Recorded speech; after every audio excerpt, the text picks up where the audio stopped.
Dear friends, in this video today I am going to discuss harmonic mean. സ്റ്റാറ്റിസ്റ്റിക്സിലെ measures of central ടെൻഡൻസിയിലെ ഒരു മെഷറാണ് harmonic mean എന്ന് പറയുന്നത്. Harmonic mean is defined as the reciprocal of the average of the reciprocals of the data values, that is n by sigma 1 by x. ഇവിടെ n എന്ന് പറയുന്നത് number of items, number of observation ആണ്, X values ആണ്. അപ്പോൾ definition പ്രകാരം രണ്ട് reciprocals ആണ് ഇതിലുണ്ടാവുക. ഒന്ന് n ബൈ എന്ന് പറയുന്നതും അതുപോലെ 1 ബൈ എന്ന് പറയുന്നതും. അതാണ് reciprocals of the average of the reciprocal of data values എന്ന് പറയുന്നത്.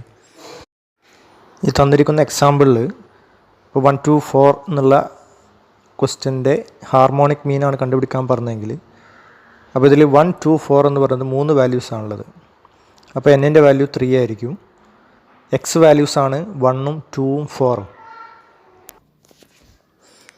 അപ്പോൾ n by sigma 1 by x ആണ്. അപ്പോൾ 3 by 1 by 1 plus 1 by 2 plus 1 by 4, that is equal to 3 by 1.75 കിട്ടും. That is 1.71.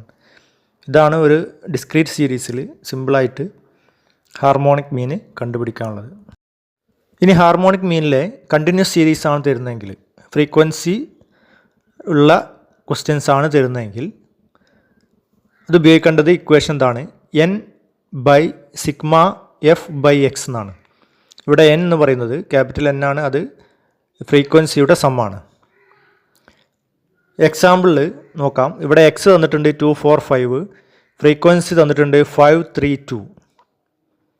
അങ്ങനെയാണെങ്കിൽ ഇതിൽ ഇക്വേഷൻ പ്രകാരം നമ്മൾ എഴുതുന്ന സമയത്ത് എന്നിന് വാല്യൂ എന്ന് പറയുന്നത് ഫ്രീക്വൻസിയുടെ സമ്മാണ്. അത് 5 + 3 + 2 എന്ന് പറയുന്നത് 10 ആയിരിക്കും. അപ്പോൾ 10 by 5 by 2 plus 3 by 4 plus 2 by 5 f by എക്സിൻ്റെ സമ്മാണ് കാണുന്നത്. ഇപ്പോൾ 10 ബൈ 3.65 ഈക്വൽ ടു 2.74 എന്ന് കിട്ടും.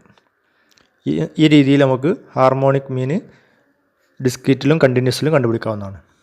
വീഡിയോ നിങ്ങൾക്ക് ഇഷ്ടമായെന്ന് വിചാരിക്കുന്നു. എന്തെങ്കിലും ഡൗട്ട് ഉണ്ടെങ്കിൽ കമൻറ്റ് ചെയ്യാവുന്നതാണ്. Okay, thank you.